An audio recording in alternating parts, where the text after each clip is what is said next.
we're going to do our best, stay safe, and bring the latest here of impacts just beginning here across the New Orleans Metro. I know Molly, you're covering more impacts that we're dealing with across the Gulf Coast with the landfall now of Hurricane Ida.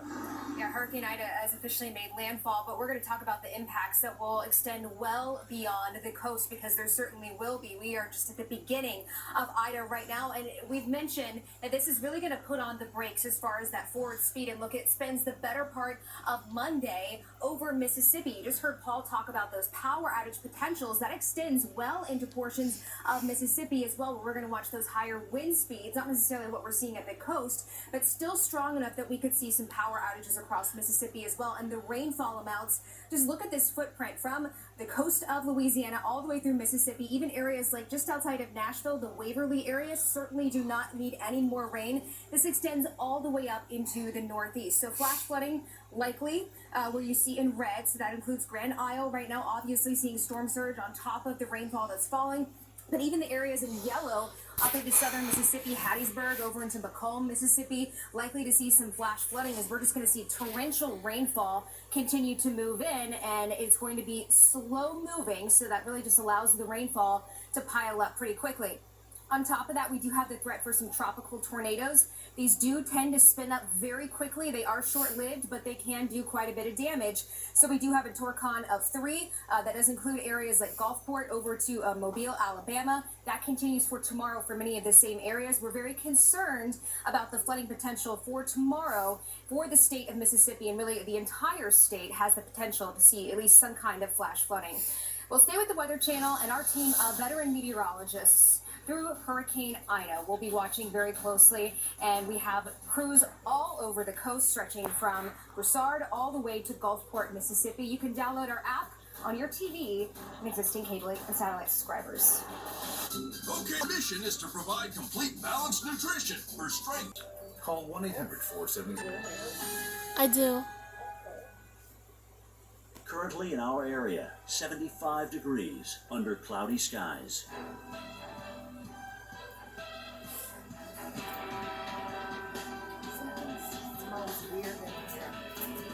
Oh, okay. Today, cloudy, high 76. Winds east-southeast at 5 to 10 miles per hour. Tonight, partly cloudy skies. A stray shower or thunderstorm is possible. Low 72. Winds light and variable. Monday, partly cloudy, chance of a thunderstorm. High 81. Chance of rain 40%. Here's our 7-day outlook.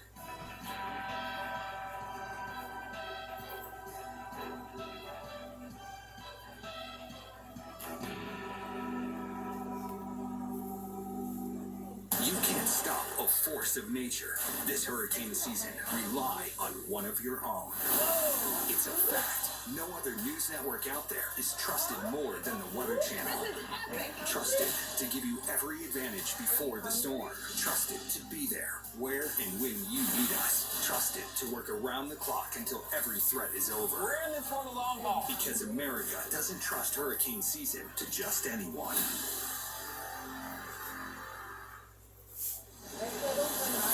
And we want to take you now to oh my Gwinnett, God, that wind is Louisiana. crazy. Earlier we spoke with Police Chief Scooter Restweber, and he was telling us how That's they actually were water. held up at the station there. Roofs were being peeled off. They had a wind gust to 148 miles an hour. Over 100,000 power outages. Got a taste of that inner eye wall. And now they are in that, and we are They're in not the able eye to wall get right contact now? with him. Yeah, Grand We were Isle. able to just recently receive a text from him telling us that there was 4 feet of water outside of their building, no water in the building, and everyone is okay. We are not able to get a phone call with them, but we will continue to bring you information as we get it from them, and I hope that we can continue texting with them and get an update from that area. Now, they are getting that inner eye wall. They're getting a taste of it. They're kind of on the outside of that inner eye wall. We'll show you that on a map. As this storm made landfall just to the west of there in Port Fourchon at about 11:54 local time, with the winds at 150 miles an hour, the pressure down 930 millibars. When you're talking about pressure and you're ranking hurricanes, this is second to Katrina making landfall here. Back in 2005, had a pressure of 920, but this is number 2 on the list with Ida. Remember, the I-named storm is actually the most retired storm. I believe there's been 11 if you go back in time.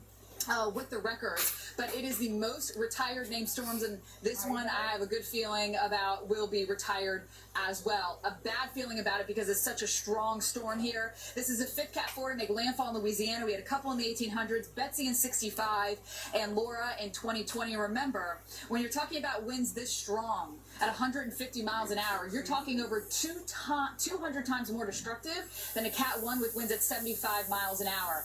And right now, the eye wall, the inner eye wall is about 20 miles wide. The outer eye wall, which is taking over from the inner eye wall, is about 50 miles wide. So this is a bad scenario that this is going through an eye wall replacement cycle as it's coming in, because that means that wind field is expanding. It looks like it'll come close to Homa, if not right over Homa. Homa's about 30 miles off to our east. So if that eye wall is 50 miles wide, we could get significant wind damage here, Carl. Not only in Morgan City, but I'm talking White Castle, Walker, Baton Rouge, Clinton, Centerville, Mississippi, Liberty, Mississippi, and Magnolia.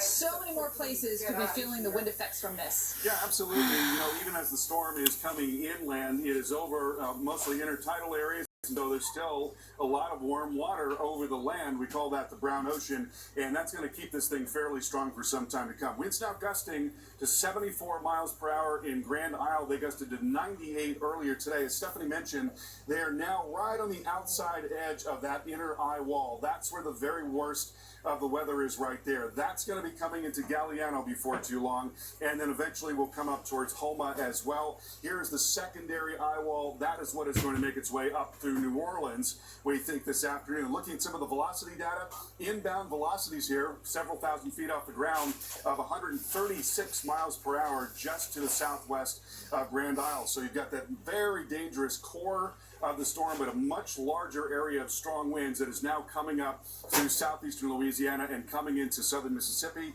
Winds now beginning to gust over 60 miles per hour at times in New Orleans, now gusting to 33 in Gonzales. That is only going to step up as we go through the rest of today. Here you see 4 o'clock this afternoon, we're gusting to hurricane force in New Orleans, and that is going to continue for a long time, several hours through this evening, even into late evening. We may continue to see winds gusting to near hurricane force there in New Orleans and much of southeastern Louisiana, and also over into Mississippi.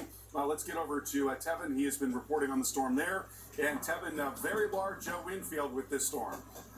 Yeah, Carl, and that's more concerning for the folks that are about 100 miles even to the east of the center of Ida. We will likely get into those hurricane force winds, gusts at the very least. The same winds right now are at about 26 miles per hour. The highest gust that I've seen so far, right around 36 miles per hour. And keep in mind, that is coming right off the Mississippi Sound. That's coming right off the Gulf of Mexico. All of this easterly flow is bringing in the wind from my right to the left. So overall, for the folks that maybe think, oh, this is going to be a nothing storm, we still get in on the outer bands of Ida here within the next hour to 2 hours in time. And once some of this rainfall starts, by the way, as Ida gets closer and closer, it really won't stop. So this is not something that I think this morning when we're in the squalls and folks were like, oh, is that it? We even saw some sunshine here or there. No, folks, this is not it. You still need to be in your safe place. You still need to hunker down. This is a historic storm that's already caused a lot of damage along the Louisiana coast and now the Mississippi coast as well. You can see the trees swaying. Some of the homes off in the distance, they look like they're A-OK with the exception of some siding that's blowing off now. Right now, of course, we're going to continue following Hurricane Ida right here on the Weather Channel. We're going to take a quick break.